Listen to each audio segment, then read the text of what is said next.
Certo, o mais recente. Trump disse que está disposto a encerrar a guerra sem reabrir o Estreito de Hormuz. Quando vi isso pela primeira vez, não acreditei muito nele. Acho que ele é só mais um qualquer, sabe? Mas, de acordo com a porta-voz da Casa Branca, Caroline Leavitt, ela disse que ele vai fazer um anúncio ou algo assim hoje à noite. Então parece que é algo bem oficial. O que você acha disso?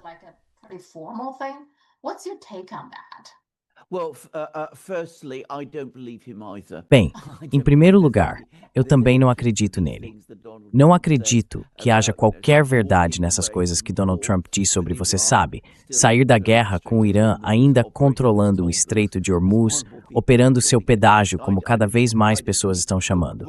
Eu não acredito em uma palavra do que ele diz. Essa é a primeira coisa a dizer. Em segundo lugar, sobre essas declarações. Bem, novamente, já estou bastante acostumado com isso, desde a guerra na Ucrânia. Porque recebemos, você sabe, um aviso prévio de que Trump vai fazer alguma grande declaração. E antigamente isso significava para mim que o presidente dos Estados Unidos iria ao Salão Oval, falar com o povo americano da mesa Resolute. Você sabe, olhando para a câmera,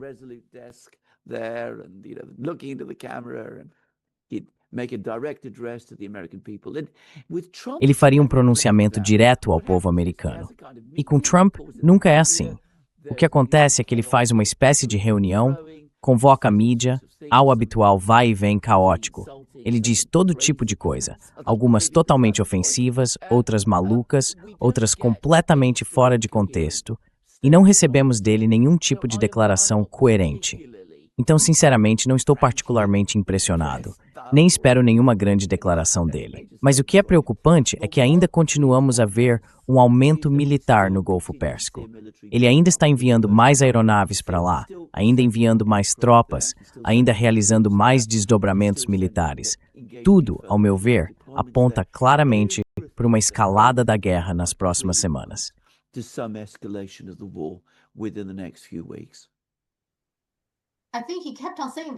Acho que ele continua dizendo esse tipo de coisa porque, ao mesmo tempo, também é alguém que se importa muito com o mercado de ações e os preços do petróleo. Ele ainda quer ter algum controle sobre esse aspecto. Então, com essas declarações, acho que é isso que ele está tentando fazer, certo?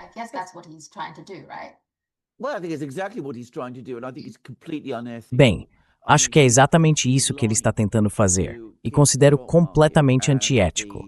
Quer dizer, ele está mentindo para manter o mercado de ações e os preços do petróleo satisfeitos. É absolutamente descarado.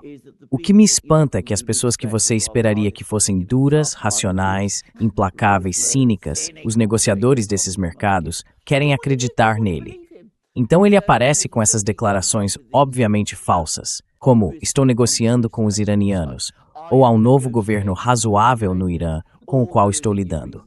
E o que acontece imediatamente é que o mercado de ações sobe ou o preço cai.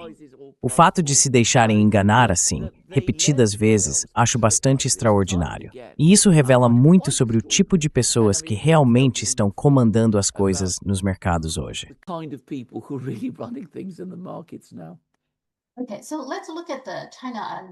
Certo, então vamos olhar para a China e o Paquistão. O ministro das Relações Exteriores do Paquistão está agora visitando a China e eles apresentaram uma proposta de 5 pontos. Cessar fogo imediato, início das negociações de paz o mais rápido possível, segurança de alvos não militares, segurança das rotas marítimas e supremacia da Carta da ONU. Então isso não é exatamente uma proposta de plano de paz deles, é basicamente os dois dizendo juntos. Pessoal, dá para parar e começar a conversar? Sim, exatamente.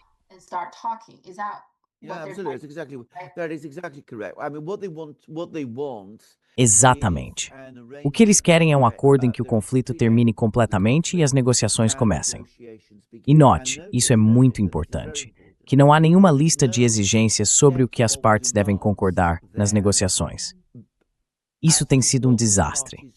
Quero dizer, nós temos listas de exigências nos Estados Unidos. O Irã deve abandonar o enriquecimento nuclear, o Irã deve abrir mão dos mísseis balísticos, o Irã deve fazer isso, o Irã deve fazer aquilo.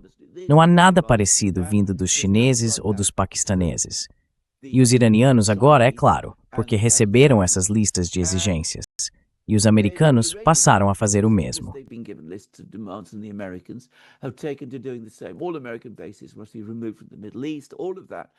Todas as bases americanas devem ser removidas do Oriente Médio, todas elas. O que os chineses estão dizendo, aliás, o que os paquistaneses estão dizendo, o que os russos estão dizendo, e o que eu mesmo já disse em meus programas, é que é preciso tirar completamente a ideia de ação militar da mesa. Essa é uma abordagem totalmente equivocada. Tem sido um desastre absoluto para todos os países envolvidos e para a economia global. É preciso voltar aos princípios fundamentais e realizar negociações adequadas, de boa fé, baseadas nos interesses comuns das partes e trabalhando em direção a uma solução.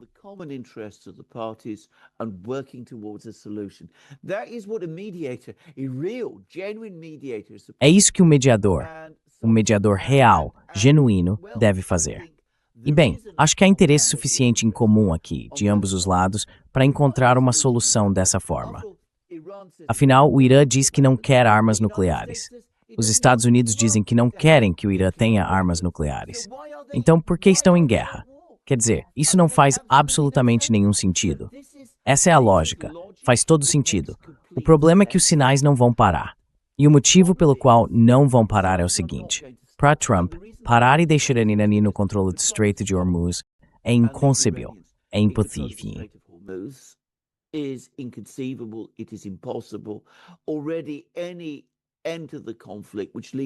Qualquer fim do conflito que mantenha o atual governo do Irã no poder será visto em todo o mundo como uma derrota para Trump e para os Estados Unidos. Esse é um ponto. E do lado iraniano, e aqui acho que eles têm um argumento muito mais forte, eles não confiam mais nos Estados Unidos. Eles não confiam em Donald Trump. Eles dizem, veja, se fizermos todas essas coisas, se houver um cessar-fogo, os americanos cessarem fogo, nós cessarmos fogo, reabrirmos o Estreito de Hormuz, como saberemos que em um mês, quando os preços do petróleo se estabilizarem, tudo isso não vai recomeçar? Portanto, a proposta sino-paquistanesa faz todo sentido. Há uma quantidade enorme de trabalho a ser feito.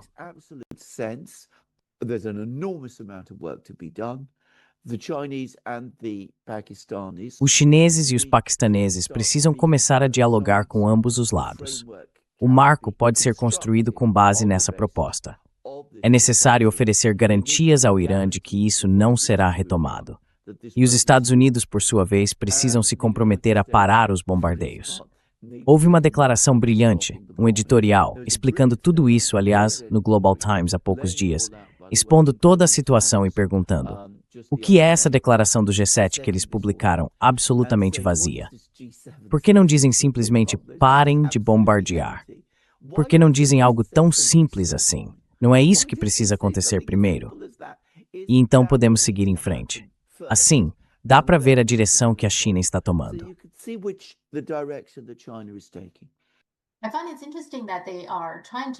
Acho interessante que eles estejam tentando ser o mais práticos possível, porque uma coisa é a segurança de alvos não militares. Eles nem sequer falaram da segurança de todos ou de tudo. Especificaram alvos não militares. Isso significa que o Irã, neste momento, ao que me parece, está mirando em locais militares.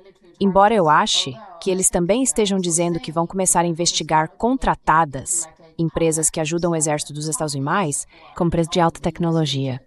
Mas ainda assim, até agora me parece que o Irã tem se concentrado em bases militares. Sim. Então, essa proposta, ao dizer segurança de alvos não militares, está basicamente dizendo, ok, o que o Irã está fazendo é aceitável. Os Estados Unidos deveriam parar de bombardear hospitais e escolas iranianas, sabe? Eles deveriam parar com isso. Acho que estão se esforçando muito para tornar a situação o mais aceitável possível para ambos os lados.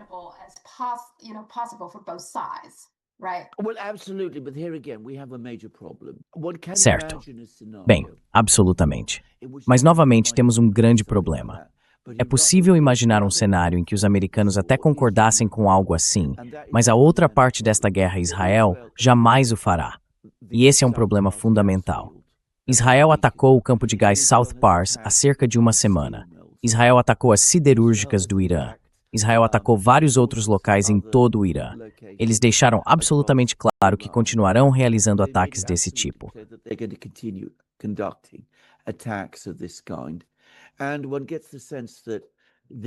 E tem-se a impressão de que a política israelense é basicamente uma política de terra arrasada. Eles parecem ser muito bem-sucedidos em arrastar os americanos junto com eles.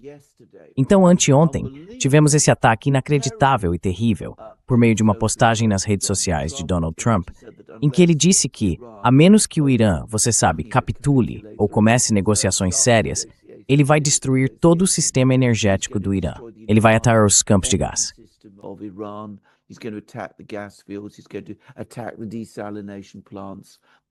Ele vai atacar as usinas de dessalinização, fazer todas essas coisas. Agora, o que os iranianos mostraram é que se forem confrontados com esse tipo de ofensiva contra sua infraestrutura e sua economia, eles vão reagir. Então, depois do ataque israelense ao campo de gás de South Pars, eles atacaram as instalações de GNL no Catar. E a menos que os Estados Unidos decidam tanto parar de fazer isso, quanto convencer seu aliado israelense a parar também, se possível for violência está.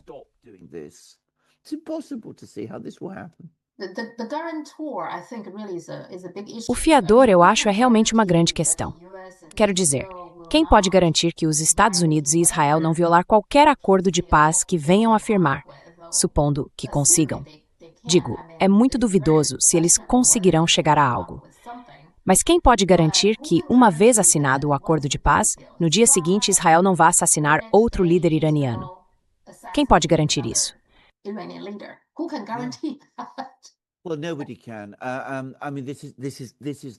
Bem, ninguém pode. Quero dizer, esse é o problema. E é por isso que essa guerra vai ser tão difícil de resolver. As questões entre as partes podem ser superadas. Quero dizer, eu já disse, sabe, o Irã diz que não quer armas nucleares, e os Estados Unidos dizem que não querem que o Irã tenha armas nucleares. Então, por que existe essa guerra, afinal? O que foi destruído é a confiança. Não há confiança porque os iranianos acreditam que os Estados Unidos, especialmente Israel, destruí-los, e que toda negociação conduzida com os americanos, com os israelenses nos bastidores, é, portanto, uma negociação conduzida de má fé.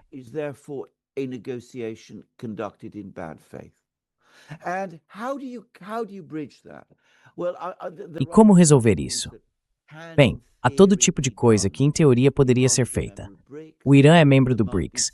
Pode haver algum tipo de garantia de segurança fornecida pela China e pela Rússia. Sei que essa ideia já foi mencionada. Seria muito difícil negociar isso.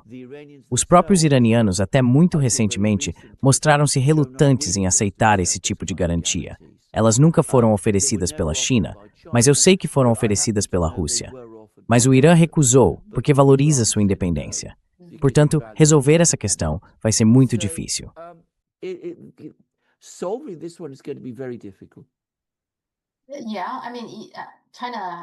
Sim, quer dizer, a China não disse nada.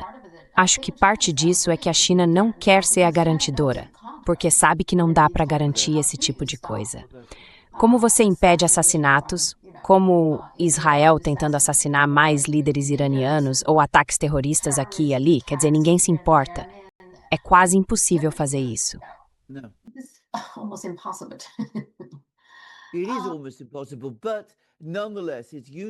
É quase impossível, mas ainda assim é útil que a China diga essas coisas.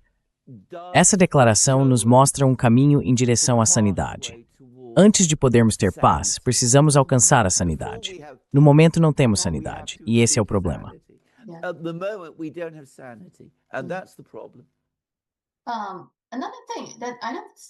Certo.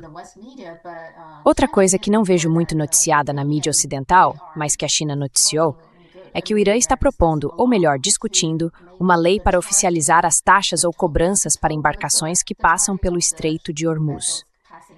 E isso é interessante nesse contexto. Ainda não é lei, mas, segundo essa proposta, embarcações dos Estados Unidos, de Israel e de países que participam das sanções contra o Irã seriam proibidas de passar.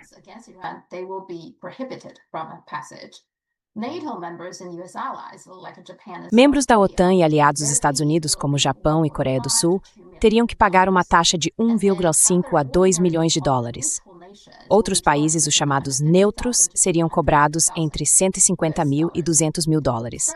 Nações amigas, incluindo China, Rússia, Índia e Paquistão, teriam passagem livre. O sistema aceitaria iones chineses e eles estariam trabalhando com Omã para implementá-lo. Então, esse é o esquema sobre o qual não vejo muita cobertura na imprensa ocidental. Presumo que os Estados Unidos nunca aceitariam isso. Estou certo?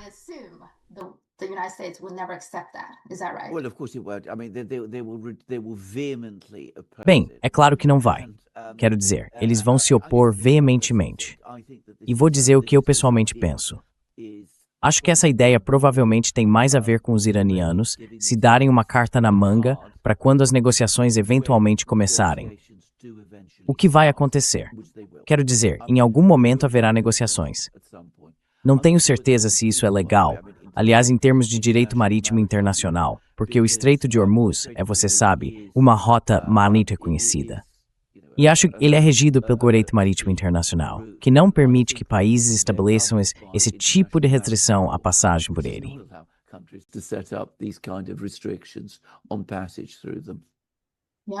Sim, porque isso seria muito significativo se realmente se tornasse algo normalizado, certo? Bem, isso transformaria o mundo inteiro. Quero dizer, um país que ficaria muito insatisfeito, vou te dizer, é a Rússia.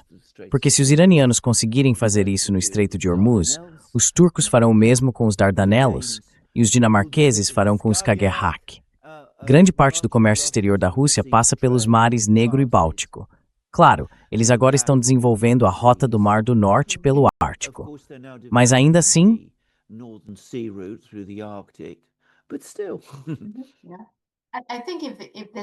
Acho que, se isso realmente se tornar algo normalizado e todo mundo aceitar, não apenas mais países começarão a pensar, bem, por que não fazemos a mesma coisa, mas toda a ideia de liberdade de navegação vai desmoronar, não vai? Bem, absolutamente. Mas os iranianos aqui, que aliás estão longe de serem estúpidos, estão fazendo um ponto muito, muito simples. Eles dizem como pode haver liberdade de navegação quando não há liberdade de comércio. Se os Estados Unidos estão impondo restrições ao comércio de todos, aplicando sanções o tempo todo e tarifas em toda parte, então a liberdade de navegação, nesse ponto, já começa a não fazer sentido. Então sabe, um argumento intelectualmente convincente. Para ser honesto, não acho que a China ficaria satisfeita com essa proposta. Essa proposta iraniana de controlar o acesso pelo Estreito de Hormuz, mesmo que a China esteja isenta. Quero dizer, o que aconteceria, por exemplo, se o Estreito de Malaca fosse controlado da mesma forma? Quero dizer, isso tem implicações perigosas sob todos os pontos de vista imagináveis.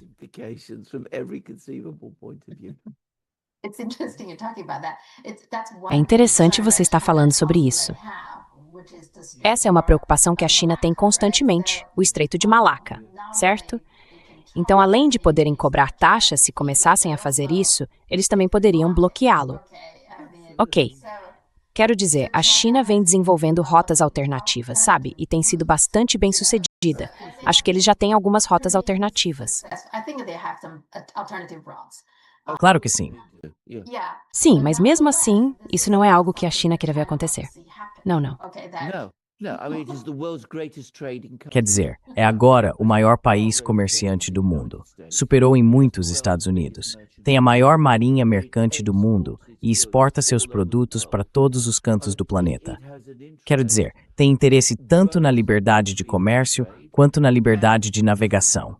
Muito mais do que os Estados Unidos, que fingem proteger a liberdade de navegação, mas na verdade nunca o fazem.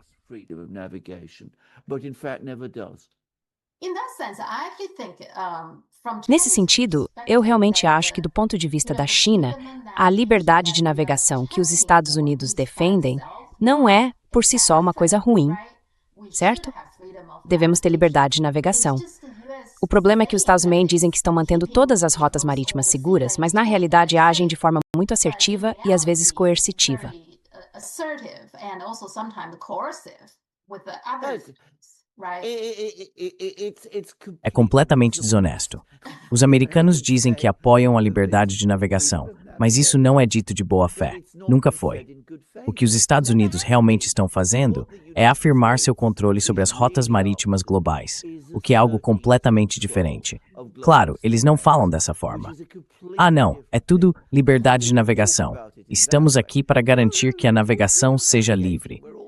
Mas como os iranianos dizem corretamente, se você está impondo sanções a todo mundo, apreendendo navios e fazendo todos os tipos de coisas que os Estados Unidos fazem regularmente, então não pode, com toda honestidade, dizer a todos que é a favor da navegação livre. Obviamente, não é. O Tom também publicou isso no Truth Social dele, o que chamou muita atenção na China também. Got lots of attention in China as well. He says all those countries that can't get their Ele diz que todos esses países que não conseguem obter seu combustível de aviação, isso é um grande problema, combustível de aviação.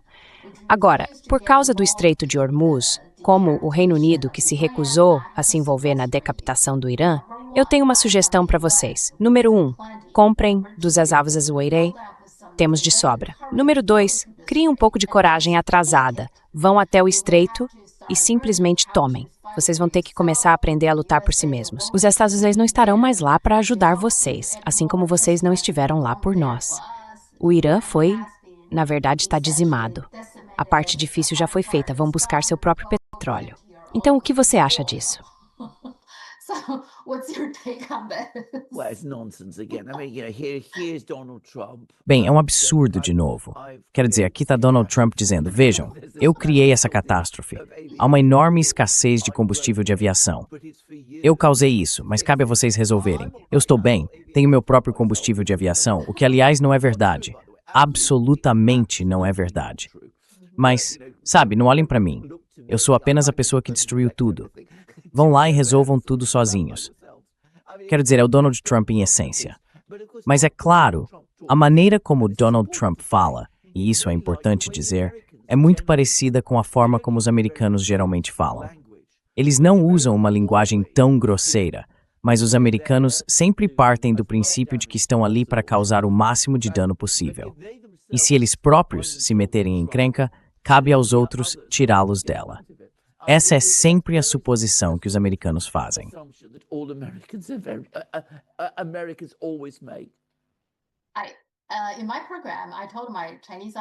No meu programa, eu disse ao meu público chinês que o melhor livro geopolítico sobre os Estados Unidos é O Grande Gatsby, porque no fim das contas são o Tom e a Daisy.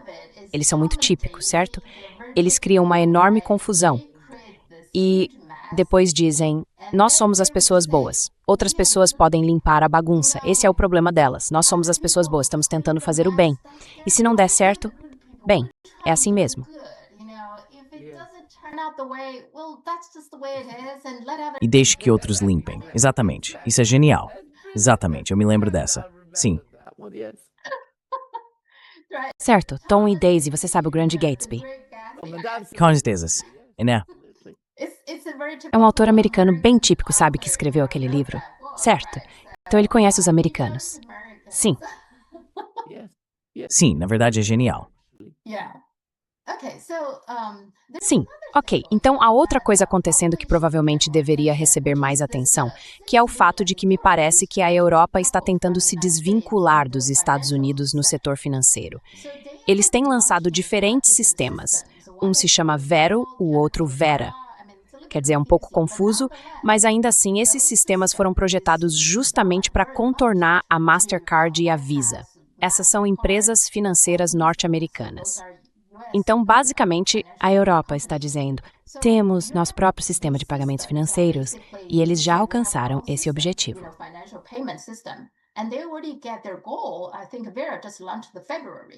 Acho que a Vera foi lançada em fevereiro. A Vero é voltada para instituições, transações entre elas, mas a Vera foi feita para consumidores. Mesmo assim, eles têm esse sistema Vero. Acho que eles combinaram os sistemas de vários países. Já tem cerca de 50 milhões de usuários e a meta de curto prazo é chegar a 130 milhões. acho que estão bem encaminhados. Está muito claro que a Europa está tentando se desvincular dos Estados Unidos no setor financeiro. O que você acha disso?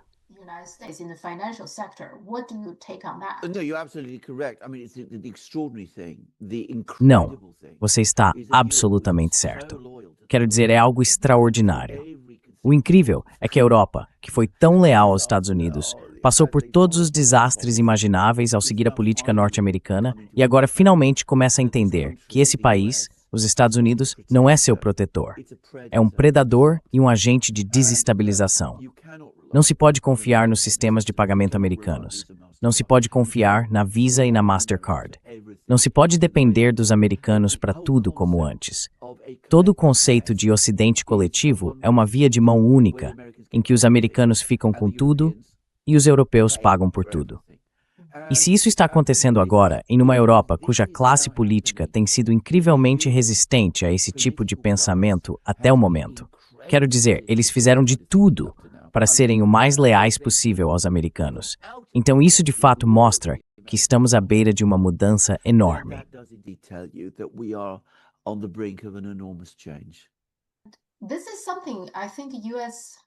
Isso é algo em que eu penso. Os Estados Unidos, quero dizer, a dominação dos Estados é antes de tudo militar, depois financeira, certo? E depois tecnológica e então cultural. Mas eu diria que a cultura anda junto com o resto. Quando não há domínio nas outras áreas, a cultura vai gradualmente se enfraquecendo. Ainda assim, acho que as finanças são uma parte muito importante do Império Americano. E seu aliado mais próximo está minando isso neste momento.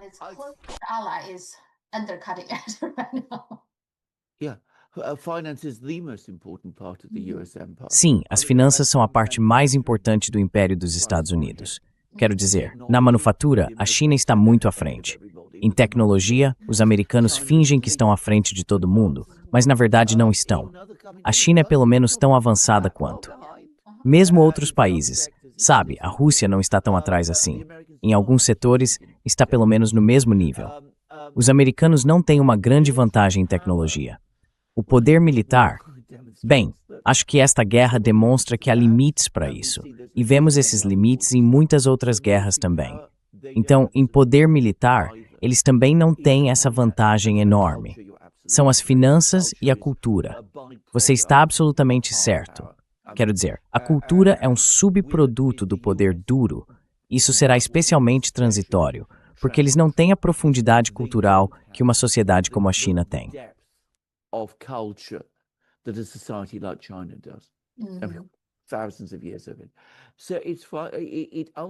Milhares de anos disso. Então, no fim das contas, tudo gira em torno das finanças. Nós não temos, ou não tivemos, um sistema financeiro global da forma como as pessoas imaginam. O que tivemos foi um sistema financeiro americano, que o mundo inteiro, até agora, tem utilizado. A China conseguiu criar uma exceção, com sucesso, mas o restante do mundo ainda funciona dentro do sistema financeiro americano. É por isso que usamos Mastercard, é por isso que usamos Visa. O SWIFT também faz parte desse sistema, pois é baseado no dólar. Os sistemas bancários são todos construídos em torno do dólar. Se começarmos a nos afastar disso, se deixarmos de comprar títulos do Tesouro como fazíamos, então é claro, todo o sistema muda, e o poder dos Estados Unidos, seu poder global, acaba em última instância.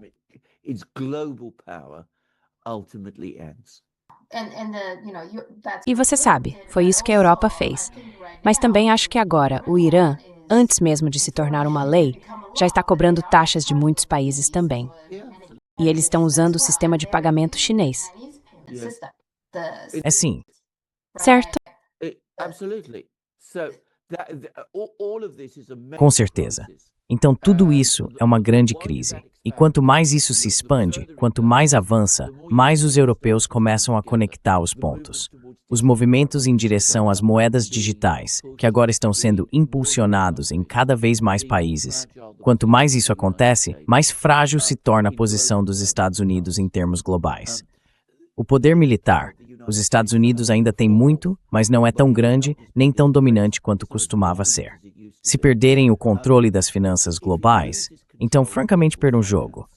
O espaço e informação, eles já não controlam nem de perto como antes. that it once did. Yeah.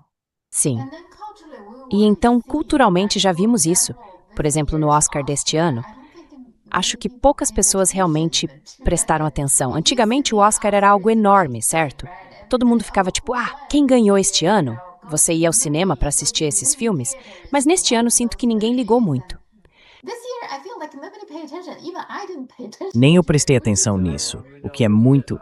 Não, quero dizer, eu não estava... Até você mencionar agora, eu nem tinha percebido que isso tinha acontecido, na verdade. Absolutamente certo. Não, isso é absolutamente verdade. That's absolutely true. Yeah. Okay. Sim. Britain. Ok. We talked about the British economy. A Grã-Bretanha, nós falamos sobre como a economia britânica está ruim. A mais recente é da OCDE. Eles alertaram que a Grã-Bretanha será mais afetada do que o restante do G7. Por que isso? Dizem que é por causa do choque do petróleo no Oriente Médio, mas eu pensei que a própria Grã-Bretanha tivesse muito petróleo, não tem? Britain itself has a lot of oil, isn't it? Well, it does, but we don't have any. We don't keep reserves. Bem, sim, mas nós não mantemos reservas. Quero dizer, esse é o problema fundamental. A China tem 6 meses de reservas. Nós temos 2 dias de reservas. Era isso que pensávamos. Então essa é a diferença. Entender ou explicar como isso aconteceu realmente remonta ao conjunto de políticas econômicas que os britânicos vêm seguindo desde a década de 1980. Quero dizer, talvez mais do que em qualquer outro país, tivemos essa ideia de que se deve seguir o mercado.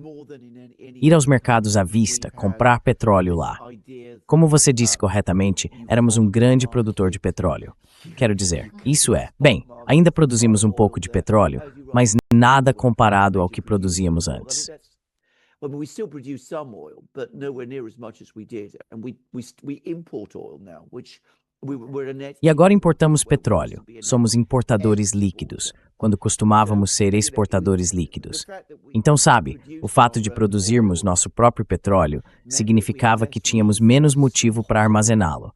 Pelo menos era assim que apresentávamos a situação para nós mesmos. De qualquer forma, isso não faz sentido lógico, nem realmente sentido comercial. Mas a ideia era, você exporta petróleo, sempre mantém uma certa quantidade dele e, se precisar comprar mais, adquire a preços baixos nos mercados à vista. Você adota uma abordagem muito de livre mercado, laissez-faire. E essa tem sido a ortodoxia econômica na Grã-Bretanha desde a década de 1980. Economic orthodoxy in Britain since the 1980s. And E, de fato, desde a época da Thatcher, porque ela é frequentemente vista como a pessoa que nos levou a isso, o que é verdade, tudo se tornou muito mais dogmático. Quero dizer, ela era muito mais flexível. Lembro-me bem dela. Era muito mais pragmática e muito mais flexível. Tornamos-nos mais doutrinários em relação, você sabe, o tipo de gente que vai exclusivamente onde o mercado está e que tentar controlar preços ou formar reservas ou fazer esse tipo de coisa é um erro, que isso só levará a maus resultados. E claro, agora nos deixou desastrosamente expostos, da forma como houve hoje.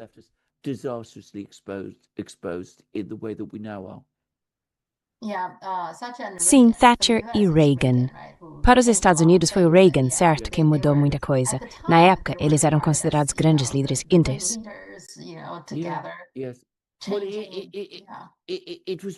Foi apresentado como sendo muito mais eficiente, porque significava que você podia ir ao mercado e encontrar onde o petróleo era mais barato.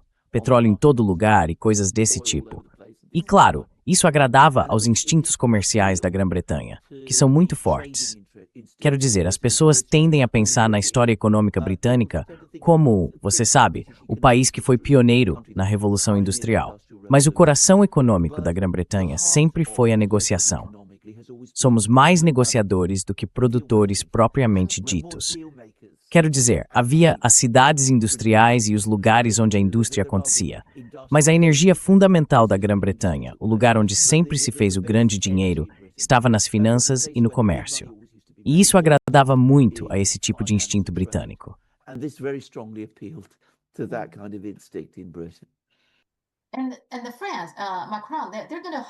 E então, a França, Macron, vai sediar a reunião do G7 em junho deste ano. O interessante em relação ao Macron é que ele parece entender que o G7, por si só, é agora bastante insignificante. Então ele tentou convidar outras pessoas para participar. Primeiro ele convidou a África do Sul, Ramaphosa, mas depois, devido à pressão de Trump ou algo assim, eles retiraram o convite. E quanto ao convite para a China basicamente disse: não estamos interessados. O que você acha? What's your take on that? Well, I mean, absolutely. I mean, this is an excellent example of. Bem, quero dizer, absolutamente. Este é um excelente exemplo de líderes ocidentais. Macron, já falamos dele muitas vezes, de todos os líderes do Ocidente, talvez seja o único que tem alguma compreensão intelectual das mudanças que estão ocorrendo no mundo moderno. Mas ele nunca consegue levar isso adiante ou agir com base nesse entendimento. Você deve se lembrar, ele vai à China, encontra-se com Xi Jinping, volta cheio de entusiasmo com tudo que a China está fazendo. Ele diz que deveríamos fazer parte disso. Então os americanos ligam para ele, o colocam de volta na linha, e ele começa a impor mais medidas contra os chineses.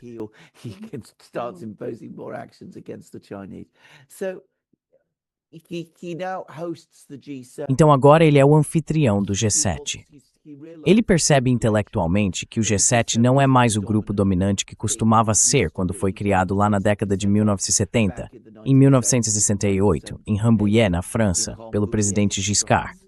Então ele entende que é preciso tentar incluir outros países. Mas ele não se faz a pergunta certa. Ou melhor, ele até se faz a pergunta certa, mas chega à resposta errada. Porque sim, ele tenta incluir os sul-africanos, e os americanos dizem não. Ele convida a China para participar, mas não se pergunta, por que a China iria querer participar? Por quê? Por que, afinal, a China iria querer participar? Assim como Trump vive dizendo, devemos trazer os russos de volta, devemos fazer os russos se juntarem.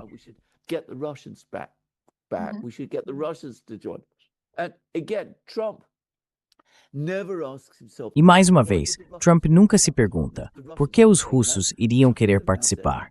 Os russos sempre dizem não. Os chineses agora também disseram não. O que Macron deveria se perguntar é, qual é o propósito do G7 afinal? O que ele realmente faz, considerando que os países que o compõem já não são mais as potências econômicas dominantes do mundo atual?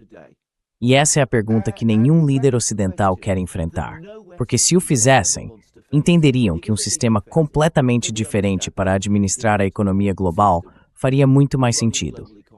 E dada a posição relativa da França, do Reino Unido e até da Alemanha, surge a dúvida se, nesse caso, esses países sequer fariam parte dele.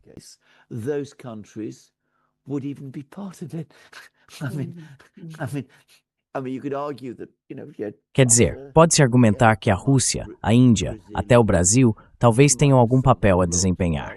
Mas as potências dominantes agora, economicamente, são os Estados Unidos e a China, não o G7. Certamente não a França. O que a França decidir não vai fazer o tempo economicamente da mesma forma que o que a China e os Estados Unidos fazem, faz o tempo. Claro, se a União Europeia se organizasse adequadamente, seria diferente. Mas eles estão apenas começando a dar os primeiros passos nisso, reestruturando seus mercados financeiros, e estamos muito, muito longe disso. O que aconteceu com a França? A França costumava ter um líder forte, de Gaulle, certo?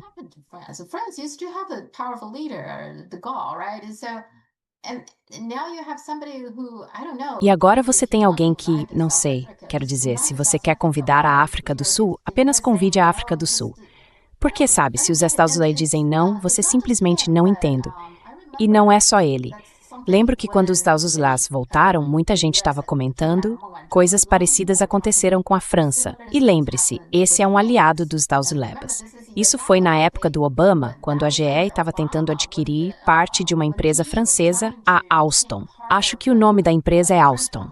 Eles estavam tentando comprar partes dela e a Alstom estava resistindo. Então eles simplesmente prenderam alguns executivos de alto escalão da Alstom. Foi isso que o Obama fez. E os franceses não fizeram nada na época. Acho que o presidente era o Hollande ou alguém assim. Eles não disseram nada, simplesmente deixaram acontecer.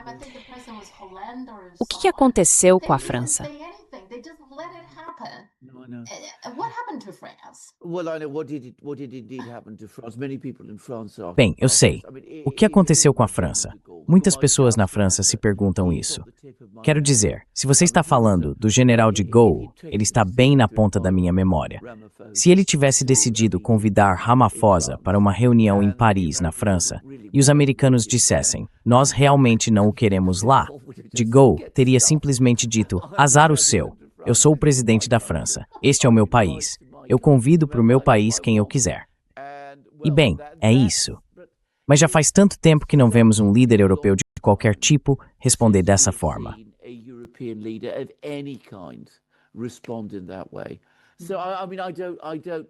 Quer dizer, eu não tenho uma resposta simples para essa pergunta. O último líder francês, na minha opinião, que teve autonomia real, que de fato teve poder de decisão, foi Jacques Chirac, que disse não na época da Guerra do Iraque, em 2003. De alguma forma, apesar de Chirac ter estado absolutamente certo em dizer não à Guerra do Iraque, a classe política na Europa, desde então, parece ter decidido que aquilo foi um erro terrível e que de agora em diante precisam concordar com os americanos em tudo, o que me espanta. Quer dizer, eu realmente não entendo isso, mas é onde estamos.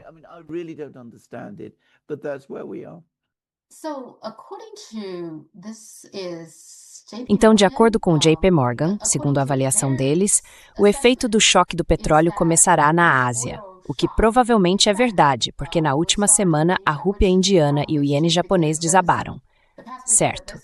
E os mercados de ações, o da Coreia do Sul e outros, parecem estar sendo afetados por isso. Agora, quero dizer que tanto na Índia quanto no Japão, instituições financeiras americanas estão entrando rapidamente e vendendo suas moedas a descoberto. Há muita manipulação aí também. Mas ainda assim, o JP Morgan diz Ásia primeiro, África no início de abril para o efeito real, depois, em meados de abril, atingirá a Europa e no final de abril atingirá os Estados Unidos. Essa é a ordem que eles dizem que vai acontecer. Você acha que é isso que vai acontecer?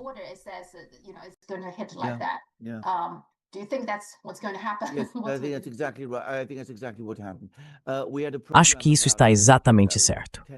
Acho que foi exatamente isso que aconteceu. Tivemos um programa há cerca de uma semana, 10 dias, com um homem chamado Ray Zucano, que trabalha com mercados, e ele fez exatamente o mesmo ponto. Ele disse que a Ásia será atingida primeiro e depois, gradualmente, haverá um efeito de eco e, eventualmente, isso chegará à Europa em cerca de um mês, o que nos levaria a meados ou final de abril. O ponto que ele destacou é que grande parte disso está relacionada às cargas.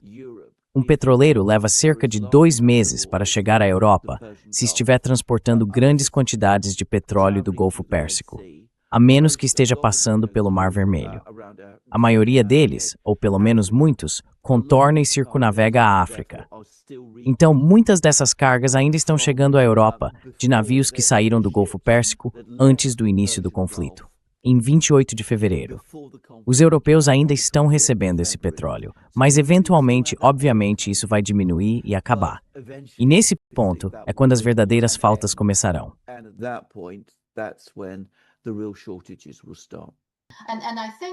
E eu acho que outra coisa é que nunca podemos subestimar as instituições financeiras dos Estados Unidos aproveitando isso, certo? Elas vão agravar a situação, piorar as coisas, não acha?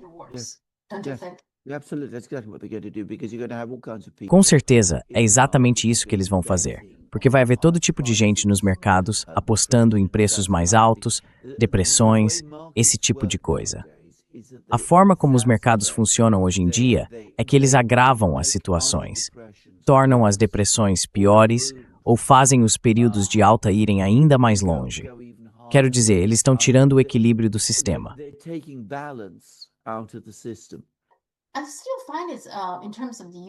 Ainda acho isso estranho no caso dos Estados Unidos. Uma coisa que os Estados Unidos acabaram de fazer foi tirar o E15. Esse é um tipo de gasolina que normalmente não é usado durante o verão porque tem um teor mais alto de etanol. Quando queima, produz mais emissões, então é considerado menos ecológico. No verão, geralmente é proibido, mas agora a EPA diz que não, que pode continuar sendo usado no verão. O que pode ser um sinal de que estão esperando um aumento nos preços do petróleo. Então estão dando às pessoas algum tipo de alternativa Algo assim. Mas os Estados Unidos têm bastante petróleo. Eu realmente não entendo. Isso não deveria afetar muito o mercado interno americano. This thing shouldn't affect the US domestic market, but it You does. see, yes, you see the Sim, oil with the sim. US is Veja, very o petróleo nos complicated. Estados Unidos é muito complexo, porque o país também importa uma grande quantidade dele. As pessoas não entendem bem isso, mas os Estados Unidos produzem um petróleo mais pesado e importam petróleo mais leve para diluir a mistura. Dilute the mix. Certo? So there are imports of oil, and of course it also. Então, há importações de petróleo e, é claro, também exportações. Se começarmos a ver escassez mundial de petróleo, os Estados Unidos vão proibir as exportações para garantir que haja o suficiente no mercado interno, evitando que o petróleo saia do país em busca de preços mais altos. Se na Europa estiverem pagando muito mais pelo petróleo do que nos Estados Unidos, os produtores americanos ficarão tentados a vender seu petróleo na Europa em vez de no mercado doméstico. Isso vai pressionar o TINS para cima. E como os Estados Unidos precisam impor tipos mais leves, eles podem contornar esse problema por meio refino, que é caro. Through refining, which is expensive. But I personally think, and Reza Khan also thinks, Mas eu, pessoalmente, acho, e Reza Khan também acha, que é muito provável que se começarmos a entrar em uma crise global de abastecimento, veremos os Estados Unidos suspenderem as exportações de petróleo no outono. Aliás, eles já fizeram isso antes. Fizeram isso na época de Jimmy Carter. E não tenho a menor dúvida de que Donald Trump faria o mesmo se fosse necessário. Aliás, há quem diga que isso é menos provável de acontecer com o GNL. Supostamente, os Estados Unidos não apenas produzem gás natural suficiente para si mesmos, mas têm mais do que o necessário para exportar. Então não haveria necessidade de interromper as exportações de gás natural, de GNL.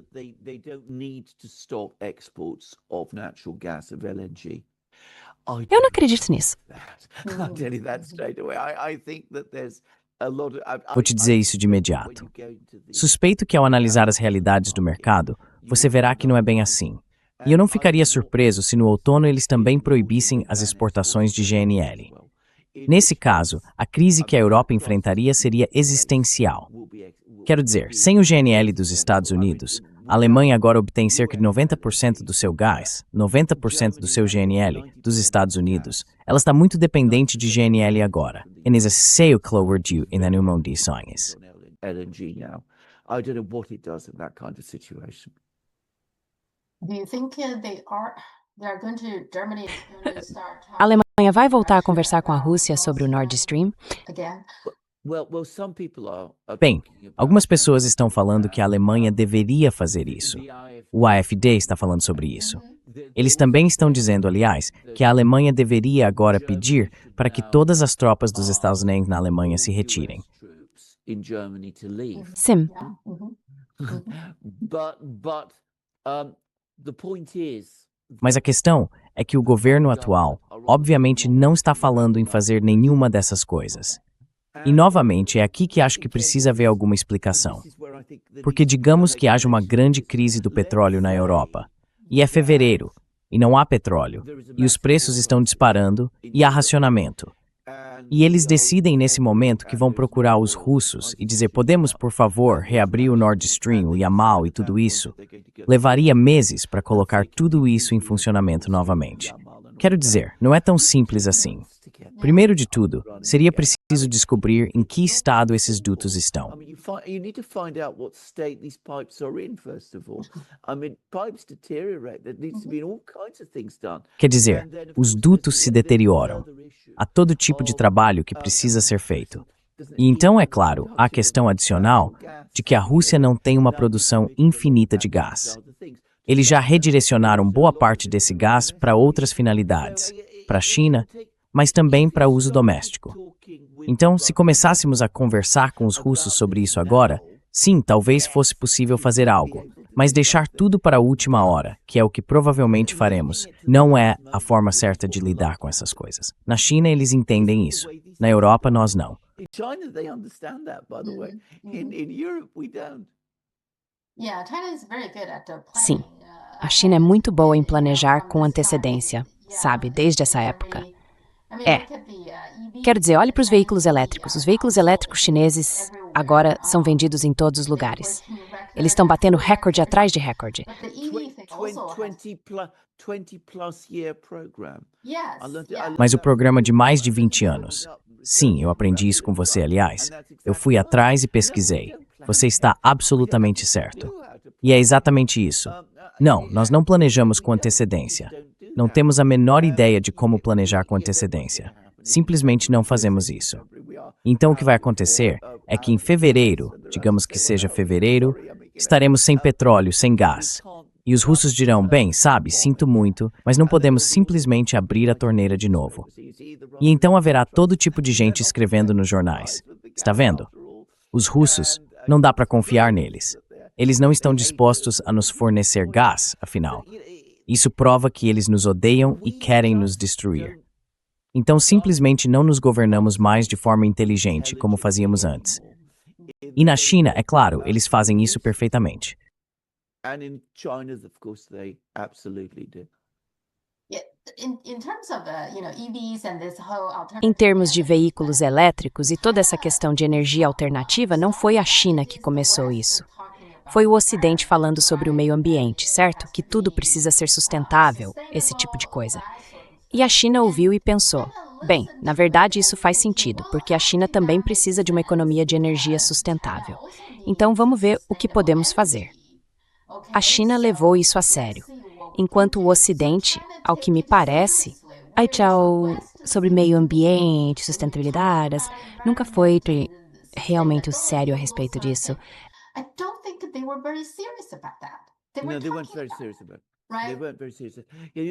Não, eles não estavam muito sérios quanto a isso. Eles não estavam muito sérios. Há outra coisa aqui, e é muito importante entender. Quando os chineses viram que tudo isso estava acontecendo, pessoas avançando em direção à eletrificação e tudo mais, eles olharam para isso e disseram, certo. Primeiro, nós podemos fazer isso. Segundo, nós devemos fazer isso. Devemos fazer isso por razões ambientais, mas também porque é um avanço tecnológico. Isso vai levar a tecnologia a um nível completamente diferente. E nós não fizemos isso. Nós não pensamos dessa forma no Ocidente. Fizemos isso por razões ambientais, em alguns casos, por razões comerciais em outros.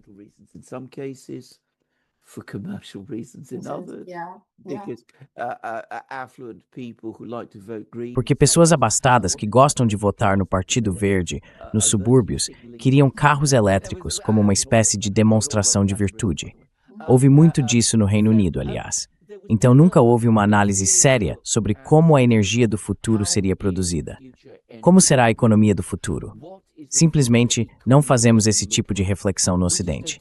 E na China, eles fizeram. É por isso que estão onde estão. Todo o resto se encaixa. A China trabalha com veículos elétricos, com metais, com terras raras, investiga usinas nucleares, discute represas. Ela adota uma abordagem totalmente integrada para o desenvolvimento econômico. Algo que, claro, já não somos capazes, nem mesmo de conceber, no Ocidente. E esse é o problema fundamental.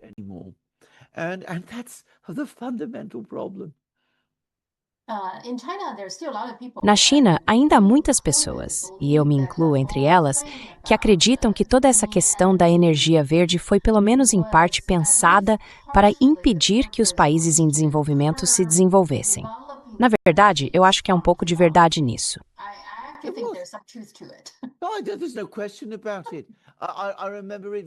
Não há dúvida sobre isso. Eu me lembro muito bem. Quer dizer, isso era abertamente comentado em relação à China. A China, veja bem, tem essas indústrias de chaminé produzindo carvão e tudo mais, baseadas em carvão. Então nós os forçamos a comprar toda essa tecnologia caríssima que só nós seremos capazes de produzir.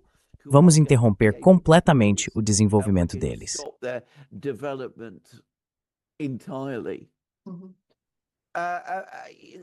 E esse foi o motivo. Acho que foi tanto sinalização de virtude quanto ecológico. Foi. Não há dúvida disso. Lembro-me de ter lido artigos sobre isso, sabe, de todo tipo de gente. Dava para ver os textos orquestrados sobre os terríveis chineses, imundos, maus, destruindo a ecologia, e como não deveríamos comprar seus produtos por causa dos terríveis custos econômicos associados a eles. Lembro-me de tudo isso. Mas, como eu disse, os chineses olharam para essas tecnologias e disseram: olha, precisamos fazer isso por todos esses motivos, mas se fizermos, isso levará a nossa economia a um nível totalmente diferente. Aliás, não são só os europeus. Quero falar sobre um assunto um tanto triste, que é Cuba.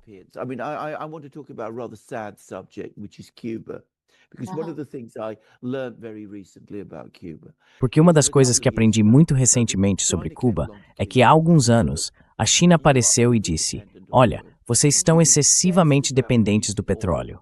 Tem se obcecado em produzir petróleo no próprio país, e isso é impossível porque a geologia não ajuda. Vocês estão recebendo petróleo da Venezuela. Deixem-nos trabalhar com vocês. Vocês são um país tropical. Tem luz solar o ano todo. Podemos fornecer painéis solares. Podemos fornecer baterias. Podemos trabalhar com vocês em um programa sustentável de eletrificação do país. E os cubanos disseram não, o que acho inacreditável. O que eles disseram, em vez disso, foi: vamos focar no desenvolvimento da nossa indústria do turismo, porque é daí que virá o dinheiro.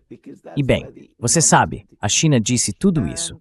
E o turismo, é claro, acaba tornando você mais dependente do Ocidente. Essa foi a escolha que eles fizeram, e agora vemos o resultado.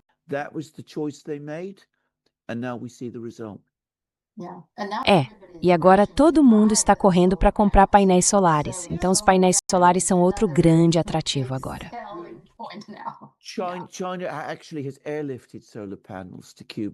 A China realmente enviou painéis solares para Cuba por via aérea nas últimas semanas.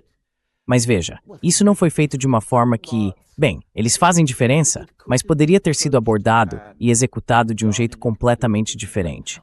Eu sei tudo sobre isso. Tive conversas com pessoas que sabem. Sei o quanto os Estados Unidos estavam preocupados com essas negociações entre cubanos e chineses. É inacreditável que as pessoas não tenham percebido as oportunidades ali.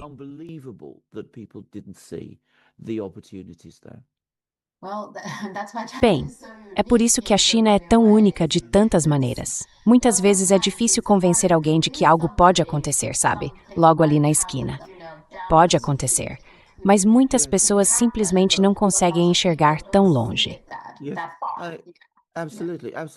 Absolutamente, absolutamente. Isso está absolutamente correto.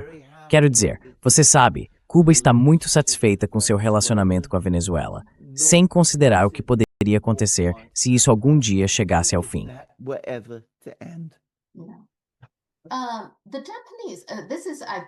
Os japoneses, isso não foi noticiado em nenhum lugar que eu tenha visto, mas a primeira-ministra do Japão, Takeuchi, aparentemente tentou ligar para Putin, e Putin nem atendeu o telefone. Ela queria comprar petróleo da Rússia, mas adivinha, ela insistiu nesse teto de preço. Em que mundo ela está vivendo?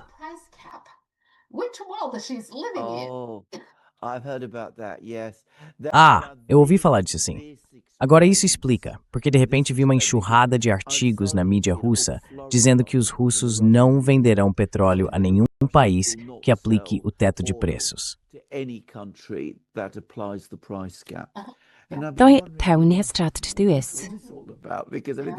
Porque isso não faz o menor sentido. Eles não mencionaram o Japão, mas é claramente isso que trata. Bem, quero dizer, tudo o que posso dizer é que essas pessoas não vivem no mundo real. Quer dizer, originalmente acho que a Takaichi era muito agressiva, sabe? Um tipo de representante de extrema-direita. Mas agora eu simplesmente acho que ela é completamente idiota. Quer dizer, você não concorda? É.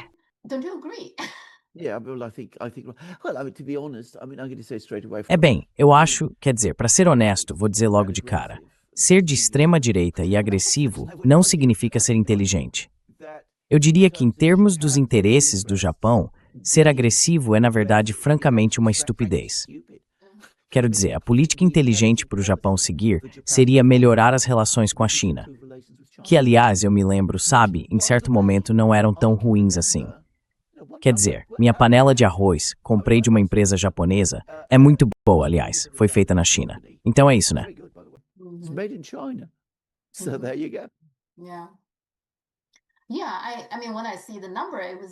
Sim, quero dizer, quando vejo os números, foi, sabe, quando ela supostamente tentou ligar para o Putin, o preço do petróleo naquela época era de $102 por barril.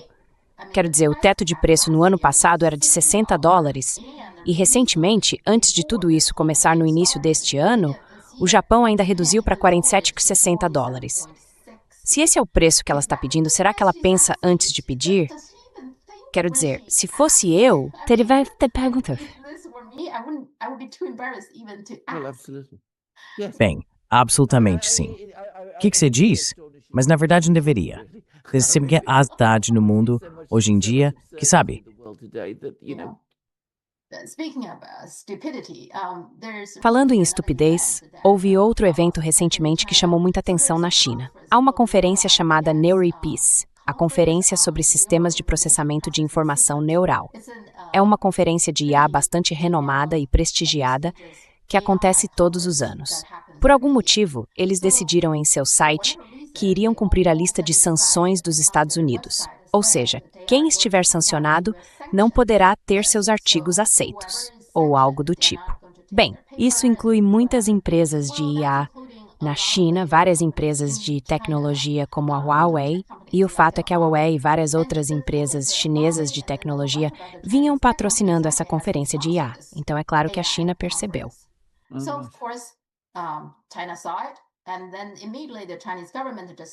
E então, imediatamente, o governo chinês fez um anúncio dizendo que de agora em diante não vai mais patrocinar esse tipo de conferência. Você ainda pode ir por conta própria, mas o governo não vai pagar a sua viagem.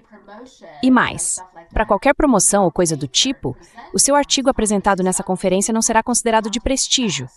Quer dizer, quão estúpido é isso, né? Então, eles rapidamente perceberam que isso era realmente uma estupidez e publicaram, não exatamente um pedido de desculpas, em sua conta no X. Foi mais algo como, vamos explicar, houve um mal-entendido, sabe, blá blá, mas já era tarde demais. De novo, quão estúpidos eles podem ser? É uma conferência de IA. Eles poderiam basicamente excluir a China? O que você acha?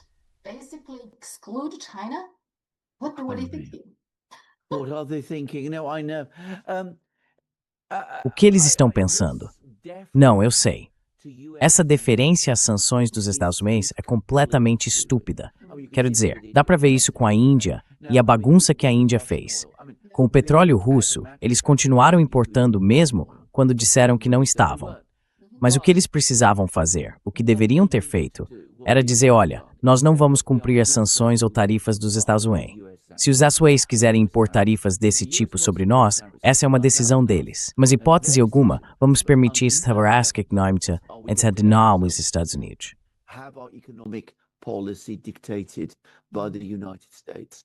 And that's what they should have done. They didn't. E era isso que eles deveriam ter feito. Não fizeram. Não fizeram. E agora estão em uma situação muito ruim, aliás, porque os russos estão fornecendo petróleo para a Índia. Mas há problemas.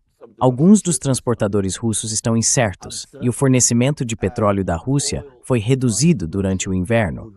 E agora você sabe, eles têm que tentar compensar a escassez. E você sabe, a confiança foi abalada. E os organizadores desta conferência foram ainda mais estúpidos. Ainda mais estúpidos.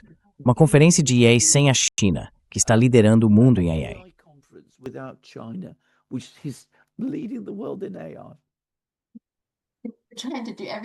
Eles estão tentando fazer de tudo para se tornarem irrelevantes, na minha opinião.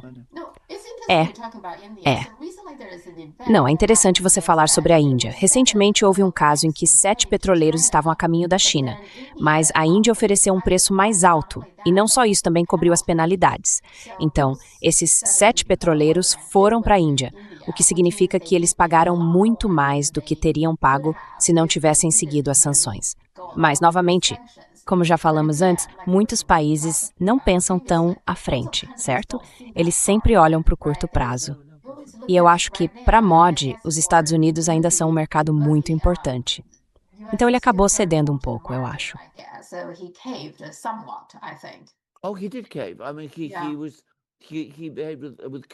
Ele realmente cedeu. Quero dizer, ele agiu com uma completa falta de amor próprio. Acho que a Índia prejudicou muito a reputação dele. Ele é um homem estranho. Quero dizer, ele foi à China, participou de todas as celebrações lá. Você se lembra no verão, daquela foto famosa dele com Xi Jinping e Putin? Mas depois foi como se ele tivesse ficado com medo e pensado, o que foi que eu fiz? E então meio que se inclinou para o outro lado. No fim das contas, isso explica, para mim, por que a Índia, apesar dos números impressionantes de crescimento que apresenta, na verdade não está se desenvolvendo.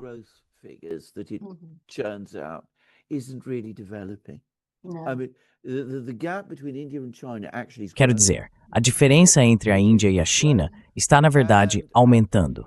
Não está diminuindo, está aumentando. E a Índia precisa ser muito mais firme na forma como conduz seus assuntos. Lembro-me de quando a China se abriu nos anos 70 e se desenvolveu nos anos 80. Foi o período em que as pessoas falavam sobre a ascensão silenciosa da China e tudo mais. Mas a China nunca foi realmente silenciosa. Eles sempre estiveram presentes, sempre prontos para lutar por seus próprios interesses. E jamais teriam permitido que os americanos lhes ditassem as regras dessa maneira.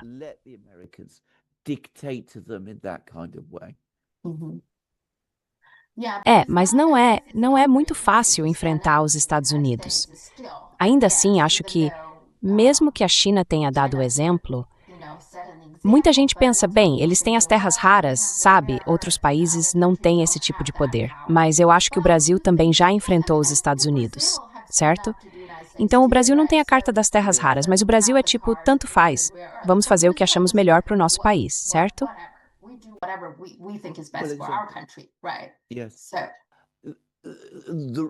Gath, Nembat that said não apenas o small, não brings they'll find.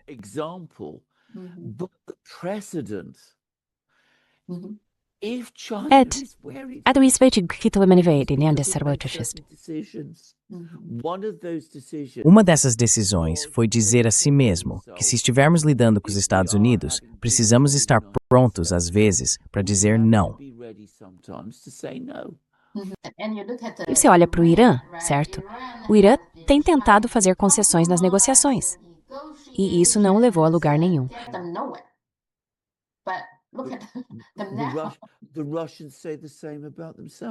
Os russos dizem o mesmo sobre si mesmos. Quero dizer, é interessante, foi nos últimos 10 anos que começamos a ver uma espécie de mudança na Rússia, uma melhora na Rússia.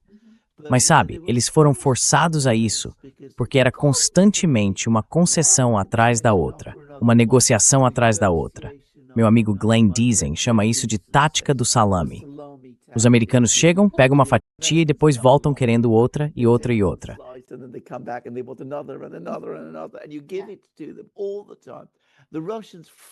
Nós sempre demos isso a eles. Os russos, finalmente, quando a crise na Ucrânia estourou, disseram chega, isso precisa parar. Mas antes disso, quero dizer, parece incrível hoje.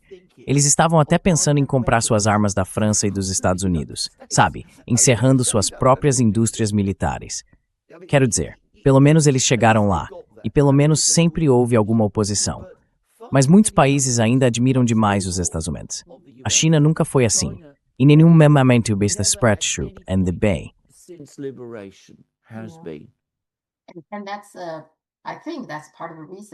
Acho que essa é parte da razão pela qual o Ocidente quer descartar Mao, porque Mao devolveu o orgulho ao país. Se nada mais, ele cometeu todo tipo de erro, mas fez uma coisa muito, muito importante, devolveu o orgulho ao país. Orgulho e confiança. O povo diz ours that war. Inicia maior orgulho para te lembrar desse. That was his greatest contribution to China. I agree. Sim, eu concordo. Sim. E parece algo muito, muito difícil. Quero dizer, até a China estava tentando ser conciliadora, mas a China tem seus limites.